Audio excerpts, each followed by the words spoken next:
నిర్మించుకోవడం జరిగింది. అది ప్రజలందరికీ తెలిసిన విషయమే. అదేవిధంగా ఉమ్మడి ఆంధ్రప్రదేశ్ ఉన్నటువంటి సందర్భంలో కూడా నదీ జలాల పంపిణీ విషయంలో, ప్రత్యేకించి కృష్ణానది విషయంలో కూడా మరి అనేక సందర్భాల్లో చర్చించి ఫైట్ చేసినటువంటి విషయాన్ని కూడా ప్రజలందరూ గమనించుకోవాలి. మరి ఆనాడు ఉమ్మడి ఆంధ్రప్రదేశ్లో ఉన్నప్పుడే మనకి ఇబ్బంది అవుతుంది కృష్ణానది కర్ణాటకను దాటి రావడం అని చెప్పి పెద్ద ఎత్తున సుప్రీంకోర్టులో కేసేస్తే ఆల్మట్టి డ్యామ్ హైట్ పెరగకుండా ఉమ్మడి ఆంధ్రప్రదేశ్లోనే మనందరికీ కూడా స్టే వచ్చింది.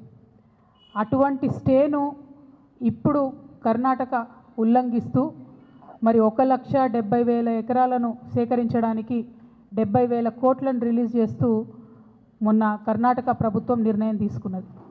ఆ తీసుకున్నటువంటి నిర్ణయం మీద తక్షణమే మహారాష్ట్ర ముఖ్యమంత్రి గారు స్పందించారు.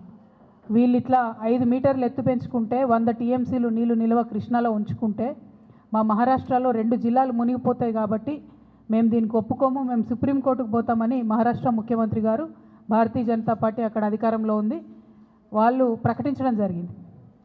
మరిగా మన తెలంగాణ అత్యంత దారుణంగా మనం దుఃఖపడతాం. ఒకవేళ ఆల్మట్టి కనుక 5 మీటర్లు హైట్ పెంచుకొని 100 టీఎంసీలు కనుక వాళ్ళు నిల్వ ఉంచుకుంటే నిజంగా కూడా మన తెలంగాణ ప్రాంతంలో ఉన్న కృష్ణానదిలో క్రికెట్ ఆడుకున్నాడు తప్ప ఇంకో దానికి పనికిరాని పరిస్థితి వస్తుంది.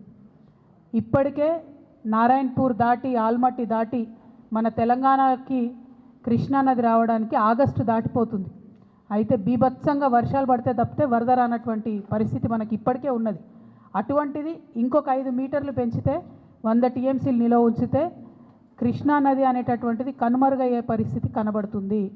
మరి ఈ విషయం గౌరవ పెద్దలు రాష్ట్ర ముఖ్యమంత్రి గారు, కాంగ్రెస్ పార్టీలో ఉన్నటువంటి పెద్దలు, ఇరిగేషన్ మంత్రి ఉత్తమ్ కుమార్ రెడ్డి గారు వీరికి అర్థం అవుతుందా అర్థం అవుతలేదా అనేటటువంటి మీమాంసలో బాధలో తెలంగాణ బిడ్డలందరూ కూడా ఉన్నారు. ఇవాళ మహబూబ్ నగర్లో అనేక మార్లు కరువు జిల్లా కాబట్టి నీళ్ళ కోసం కొట్లాడినటువంటి ఎంతోమంది కార్యకర్తలు మొన్నటి నుంచి ఫోన్లు చేస్తూ ఉన్నారు. ఎందుకోసం ప్రభుత్వం దీని మీద మాట్లాడతలేదు, మరి దీన్ని ఎట్లా ఆపడం, అక్కడ నీళ్లు తీసుకుంటే అక్కడ వాళ్ళు 5 మీటర్లు పెంచుకుంటే మన పరిస్థితి ఏంటి. తెలంగాణ ఉద్యమ సందర్భంలో స్వయంగా నేను కూడా కర్ణాటక భూభాగంలోకి వెళ్ళి పరిశీలన చేసి వచ్చిన.